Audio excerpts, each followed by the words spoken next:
The sun was bleeding into the smoky mountains, painting the sky with streaks of orange and gold.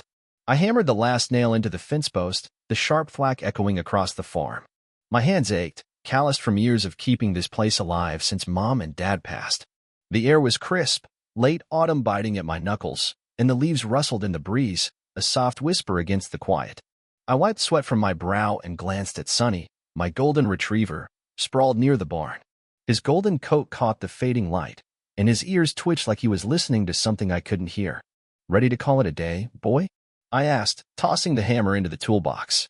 He didn't move, just stared at the woods bordering the farm. Those trees loomed tall and dark, their shadows stretching long across the field. I frowned. "Sonny."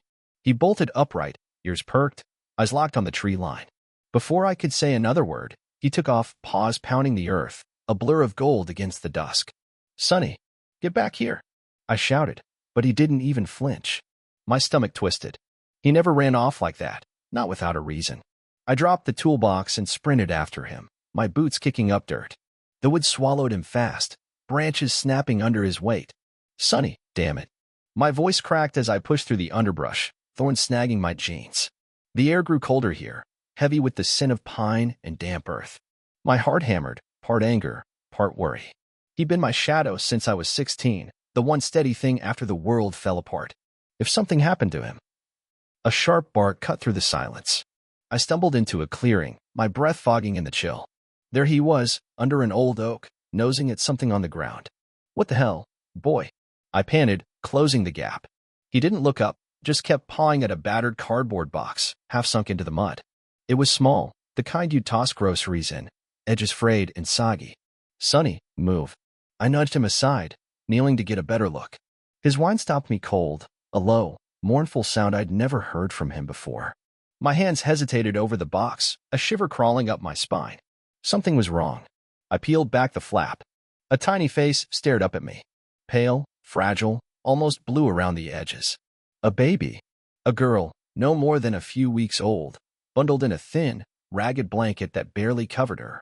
Her eyes fluttered open, glassy with tears, and a weak cry broke from her lips. My chest seized. "Oh my God." I scooped her up, hands trembling. She was cold, too cold, her little body limp against my arms. Hey, it's okay," I whispered, tucking her against my chest. Her cries softened, but they didn't stop, each one a dagger in my gut. Sonny pressed close, his nose brushing her blanket, warm breath puffing against my arm.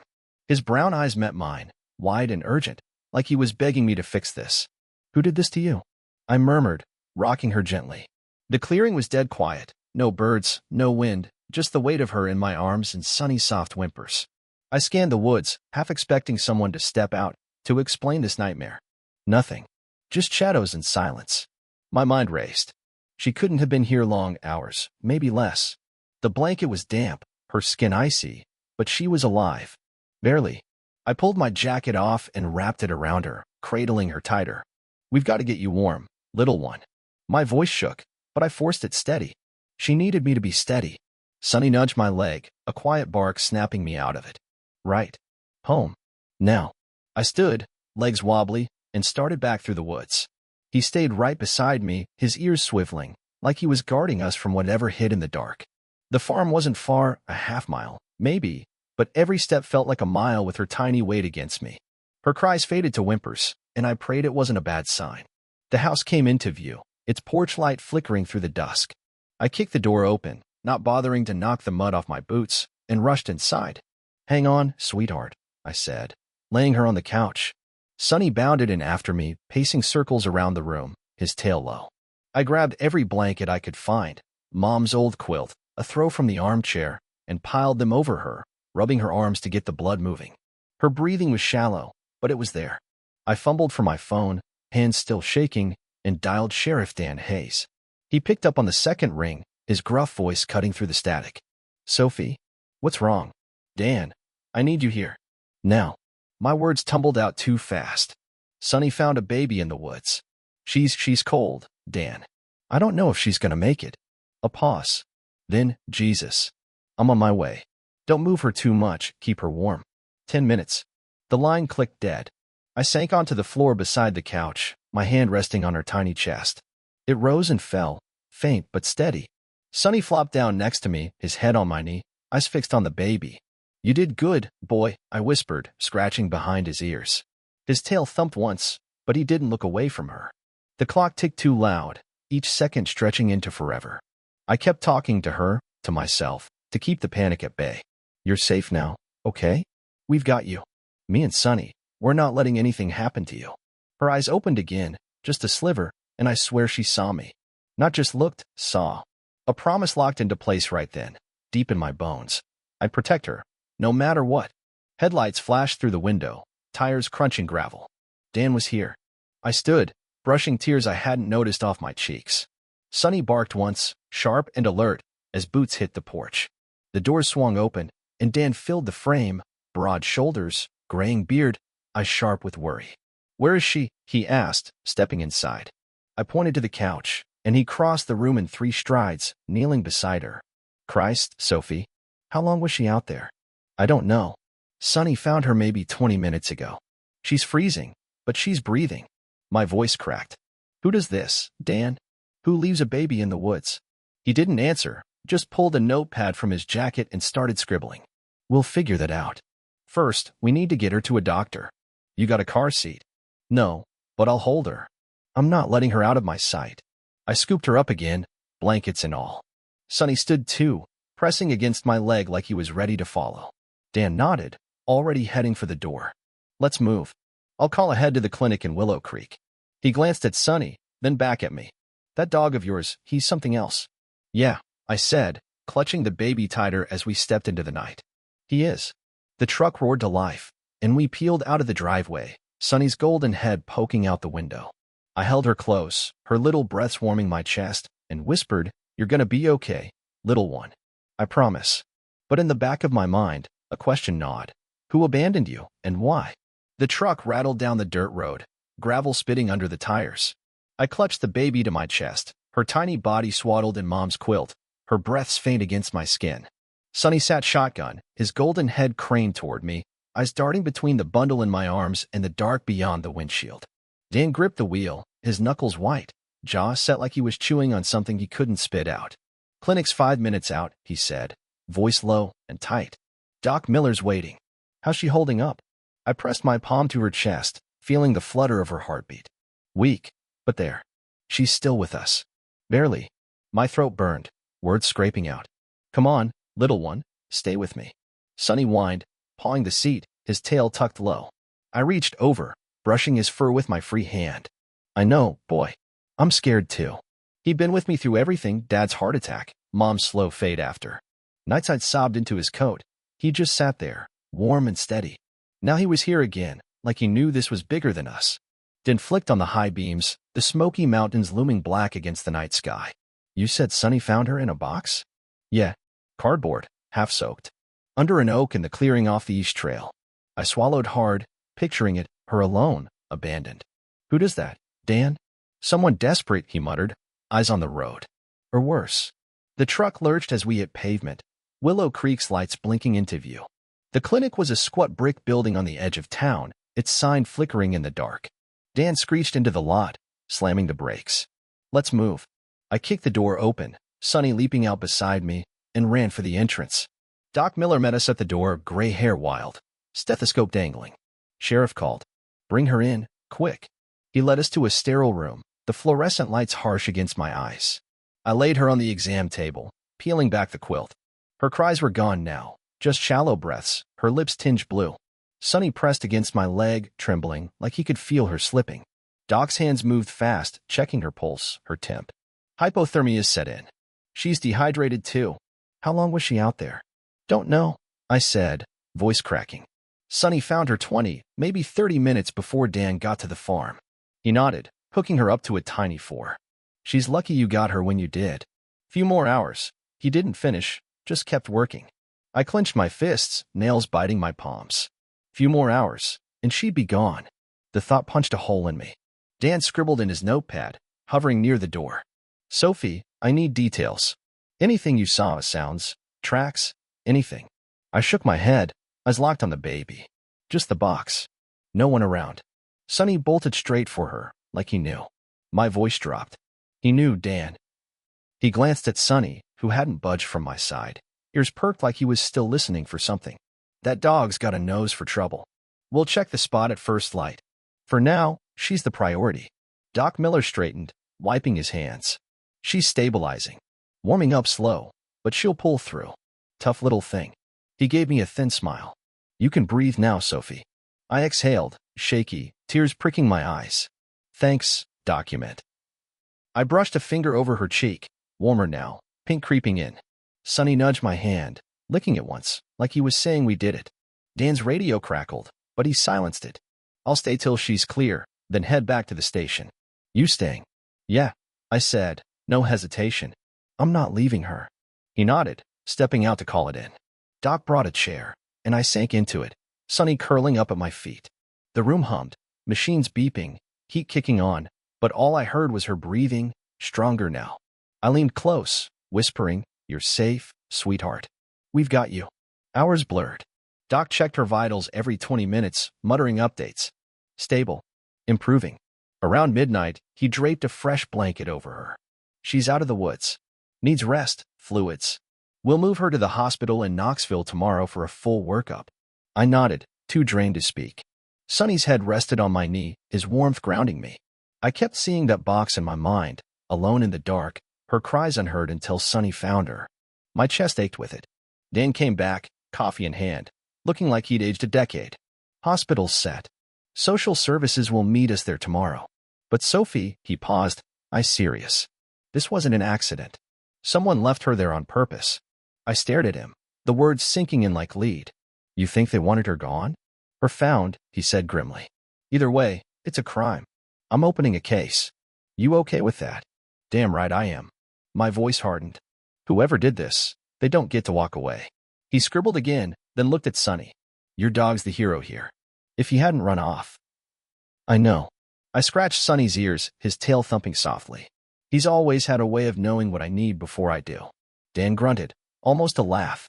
Better deputy than half my guys. Get some rest, Sophie. I'll crash in the waiting room. We'll hit the woods at dawn. Rest? I snorted. Not happening. I wasn't leaving her side, not until I knew she was safe for good. He didn't argue, just tipped his hat and stepped out. The clock read 1:17 a.m. I leaned back, watching her chest rise and fall, Sonny's steady breathing syncing with mine. She was alive because of us, because of him. But Dan's words gnawed at me. Someone left her there on purpose. Why? Who? I glanced at Sonny, his eyes half open, still on guard. We're not done yet, boy, I whispered. Not by a long shot. Outside, the wind howled through Willow Creek, carrying secrets I couldn't hear. But I'd find them. For her. Dawn broke cold and gray over the farm, the Smoky Mountains shrouded in mist. I hadn't slept, couldn't, not with her tiny face burned into my mind. The baby was safe now, tucked into a hospital crib in Knoxville, but I still felt her weight in my arms, her shallow breaths haunting me. Sonny paced the porch, his golden coat damp with dew, eyes fixed on me like he knew we weren't done. Dan's truck rolled up at 6 sharp, engine rumbling. He stepped out, thermos in hand, his gray beard catching the faint light. You look like hell, Sophie. Feel like it too. I zipped my jacket, the chill biting through. Let's get this over with. He nodded, sipping coffee.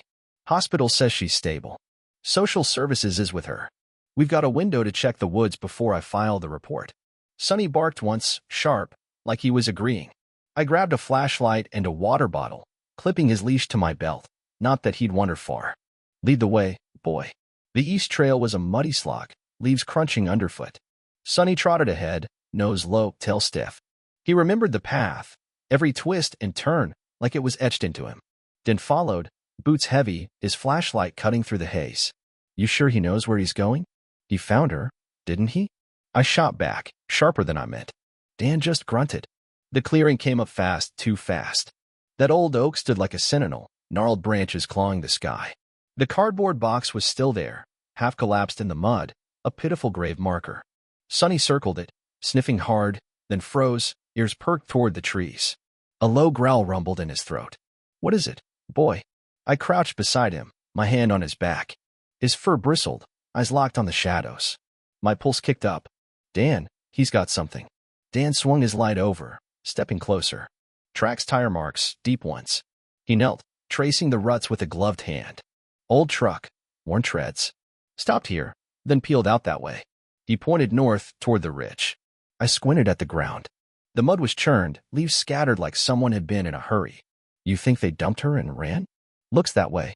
He pulled a plastic bag from his jacket, then pointed. Over there, fabric. A scrap of cloth dangled from a low branch, gray and frayed, snagged like it had been torn off in a rush. I grabbed it before he could, holding it up. Flannel. Cheap stuff. Could have been theirs. Could have, Dan said, bagging it. We'll run it for prints, fibers. Might narrow it down. Sonny growled again, louder this time, his head snapping toward the woods. A twig cracked sharp, close. I spun, flashlight beam slicing through the trees. Nothing. Just mist and silence. My skin prickled. You hear that? Dan's hand went to his holster, eyes narrowing. Yeah. Stay sharp. He raised his voice. This is Sheriff Hayes. Show yourself. No answer. The air felt thick, heavy with something watching. Sonny bared his teeth, a deep snarl rolling out. My heart slammed against my ribs. Someone's out there, Dan. Maybe. He swept his light again, slower. Or maybe it's just a deer. But I don't like it. I didn't either. The woods had never felt hostile before, not like this. I tightened my grip on Sonny's leash. Let's keep moving. Follow the tracks. Dan nodded, marking the spot with a stick. Truck headed north. Could have cut through the old logging road. Leads to the edge of Willow Creek. We pushed on, Sonny tugging me forward, his nose glued to the ground. The trail narrowed, roots tripping me up, but he didn't slow. Dan huffed behind, muttering about needing more coffee. The tire marks faded into packed dirt, but Sonny didn't falter. He veered left, toward a ditch half hidden by brush. Here, I called, shining my light. A crushed soda can glinted in the mud, tire treads smeared beside it. They stopped again. Dan crouched, fishing the can out with a stick. Rusty. Been here a day, maybe two. Matches the timeline. He bagged it, then stood, scanning the ridge. Whoever it was, they knew these woods. Knew how to disappear. Locals, then. My stomach twisted. Someone I might know, someone I'd passed in town, nodded to at the feed store, could have done this? Likely. Dan's voice was grim. I'll pull vehicle records when we get back. Old trucks like this? Not many around. Sonny whined, pawing the dirt, his eyes pleading with me. He's still on it, I said. Let him keep going.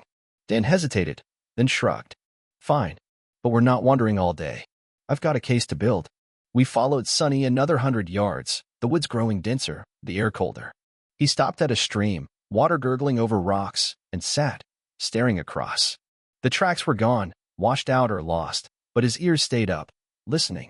End of the line, Dan said, catching his breath. They crossed here, or doubled back. Either way, we've got enough to start. I knelt beside Sonny, rubbing his head. Good boy. You did good. He licked my hand, but his gaze didn't waver from the stream. Something was out there, something he could feel, even if I couldn't see it. Dan clapped my shoulder. Come on. We'll hit the station, run what we've got. You holding up? Barely, I admitted, standing. I keep seeing her, Dan. That box. Who leaves a kid like that? Someone who's running from something or someone.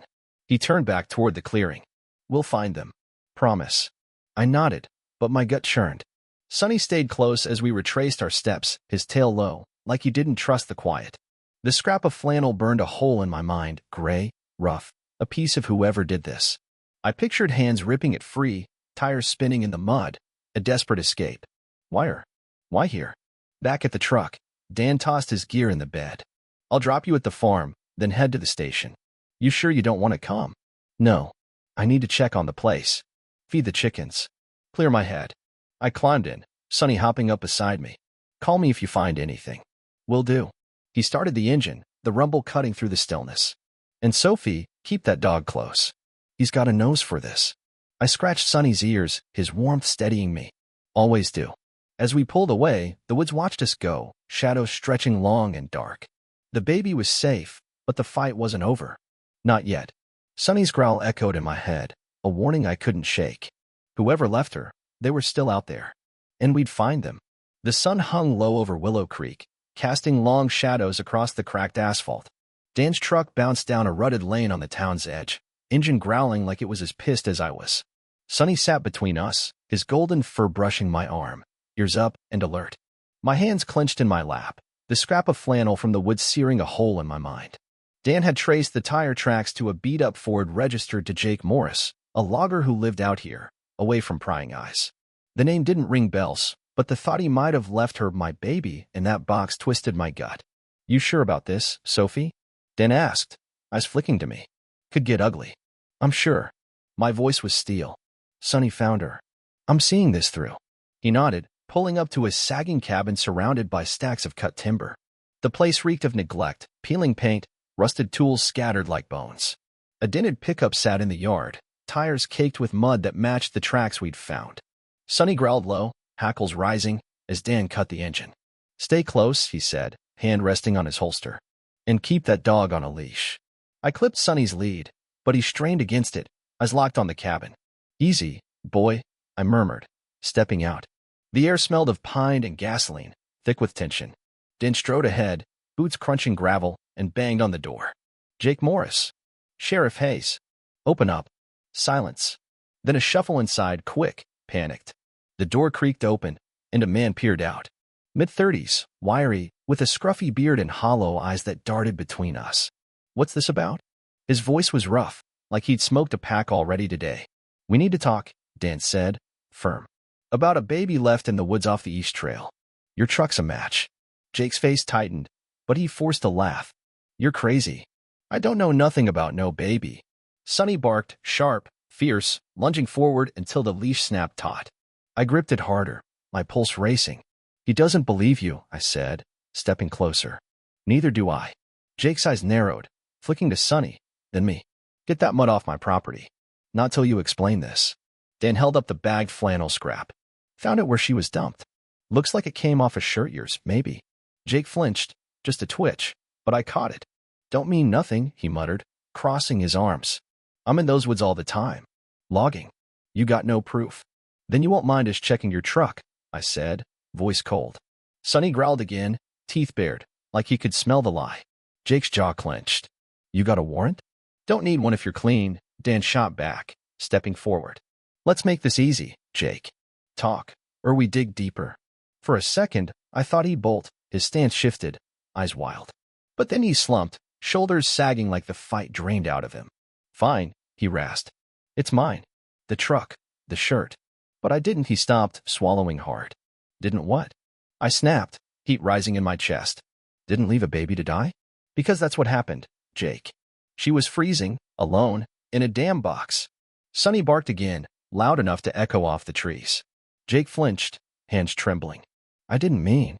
It wasn't supposed to be like that." Dan's hand tightened on his gun. "Start talking. Now." Jake sank onto a stump by the porch, head in his hands. "Her mom, she died 3 weeks ago, giving birth. I couldn't handle it. No money, no help. Just me and her. And I," his voice broke, ragged. "I'm in deep, Sheriff. Logging's a front. Been running stuff, gear, cash for some guys up north. Debt's piled up. They'd come for me, for her, if they knew." I stared at him, fury boiling over. "So you dumped her? Your own daughter?" "I thought someone find her," he shouted, eyes wet. "I left her near the trail, figured a hiker, a hunter, someone take her. Better than me, better than this." He waved at the cabin, the mess of his life. "I didn't want her dead, I swear." Sonny's snarl cut through the air, and I let him lunge closer, his nose inches from Jake's leg. "You're a coward," I spat. "She nearly died out there. If Sonny hadn't found her, she'd be gone. You don't get to cry about it now." Dan stepped between us, voice hard. "That's enough, Sophie. Jake, you're under arrest. Abandonment, endangerment, pick your poison. You're coming with me."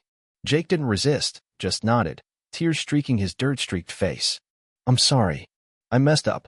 I didn't know what else to do." "Sorry doesn't fix it," I said, turning away. Sonny stayed put, growling until Dan cuffed Jake and hauled him to the truck. I couldn't look at him, couldn't stomach the sight of a father who'd thrown his kid away like trash. Dan shoved Jake into the back seat, then glanced at me. "You okay?" No, my hands shook, rage and grief tangling inside me. "He left her to die, Dan. His own flesh and blood." "I know." He sighed, rubbing his neck. "But we've got him. He'll answer for it. You did good, Sophie. You and Sonny." I knelt beside Sonny, burying my face in his fur. He licked my cheek, warm and steady, like he was telling me it was over. But it wasn't, not really. Thanks, boy, I whispered. You saved her. Dan's radio crackled as he climbed in. Station's waiting. I'll process him, then check on the kid. You coming? Not yet. I stood, brushing dirt off my knees. Drop me at the farm. I need a minute. He didn't argue, just started the truck. Sonny hopped in beside me, his head on my lap as we rolled back toward home. Jake's words echoed. I thought someone'd find her, and I saw her again, tiny and helpless, alone in the dark. My throat tightened. She'd survived because of Sonny, because of us. But knowing why she'd been left? That cut deeper. The farm loomed ahead, quiet and still. Dan pulled up, engine idling. Call if you need me. We're not done yet. Social services, court. It's a mess. I know. I slid out, Sonny at my heels. Just keep me posted. He tipped his hat and drove off, Jake's slumped figure fading in the dusk. I stood there, the wind tugging at my hair, Sonny pressing against my leg. The anger simmered, but beneath it, something else grew, resolve. She wasn't just a case now.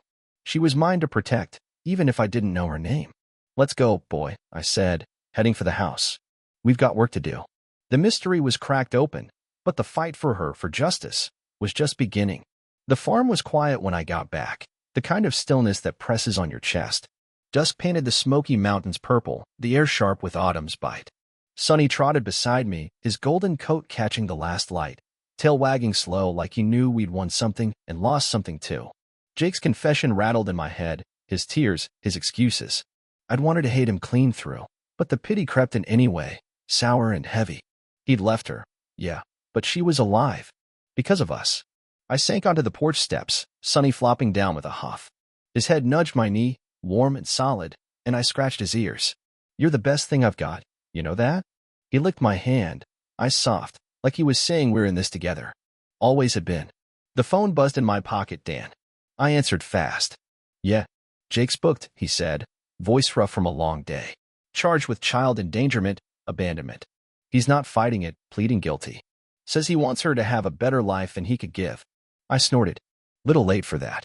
Agreed. A pause. Social services found a foster home in Willow Creek. Laura and Tom Bennett. You know, him? I did. Laura ran the bakery on Main, always slipping me extra biscuits. Tom fixed tractors, quiet but kind. Yeah, good people. They're taking her tonight. Hospital's releasing her. Emma. They're calling her. She's strong, Sophie. A fighter. Emma. The name hit me soft, like a whisper. She's okay. More than okay. Doc says she's bouncing back fast. You can visit tomorrow if you want. I will. My throat tightened. Thanks, Dan. Get some sleep. You've earned it. He hung up, and I stared at the horizon, Emma's face flickering in my mind, those glassy eyes, now safe. Sonny whined, nudging me again, and I smiled. All right, boy. Let's eat. Inside, I fed him kibble and scarfed a sandwich, too wired to taste it.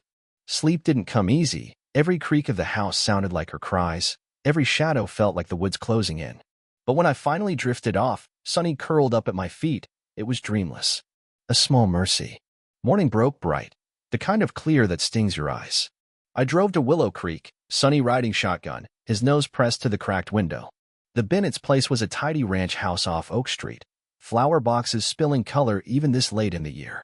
Laura met me at the door, apron dusted with flour, her smile warm as fresh bread. Sophie, come in, come in. She hugged me quick, then stepped back. She's inside. Been waiting for you.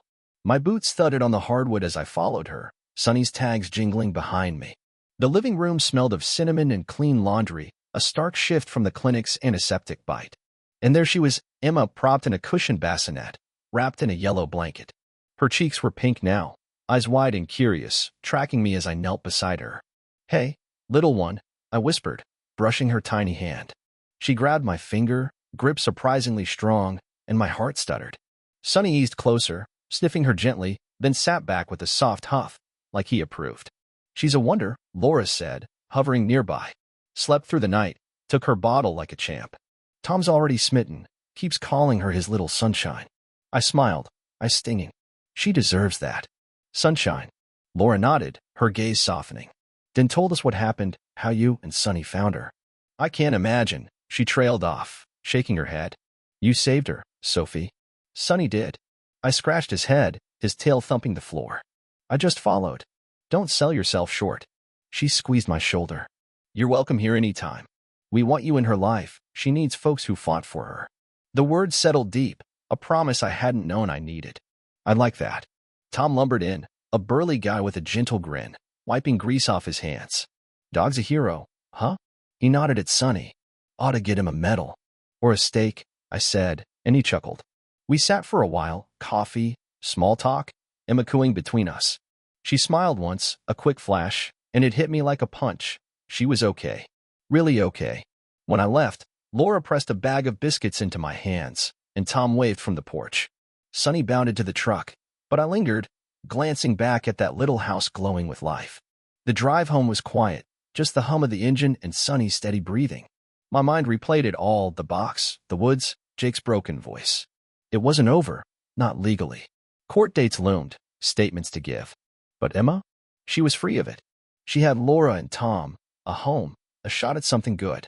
Back at the farm, I let Sonny loose in the yard, watching him chase a squirrel up a tree. The air felt lighter, the weight on my chest easing. I pulled out my phone and texted Dan. Saw Emma. She's perfect. Thanks for everything. His reply buzzed back fast. You're welcome. Rest up. She's got a hell of a guardian angel in that dog. I laughed, pocketing the phone. Hear that, Sonny? You're an angel now. He barked, bounding over, and tackled me into the grass. I wrestled him, laughing harder, the sound carrying across the fields. For the first time in days, I felt steady, grounded. Emma was safe. Jake faced justice. And me? I'd found something too, a purpose I hadn't known I was searching for. Days turned to weeks. I visited Emma when I could, bringing Sonny along. She grew fast, her smiles brighter, her grip fiercer. Laura sent photos, first steps, first giggles, and I saved everyone. Jake's trial came and went, a quiet plea deal landing him years behind bars. I didn't go. Didn't need to. He was a shadow fading out, while Emma's light burned stronger. One afternoon, I saddled up for a walk with Sonny, the Smokies glowing gold under a late fall sun. We took the east trail, past that oak, the clearing now just another patch of woods. I stopped there, breathing deep, and Sonny sat beside me, his head tilted like he remembered. We did it, boy, I said, voice soft. She's home because of you. He nudged my hand, warm and sure, and I smiled. The past was done, ugly, raw, but done. Ahead lay something better, Emma's future, bright and open, and me and Sonny watching over it, steady as the mountains. Let's go, I said, turning back. The farm waited, and so did she somewhere out there, growing, laughing, living. And I'd be there, always keeping my promise.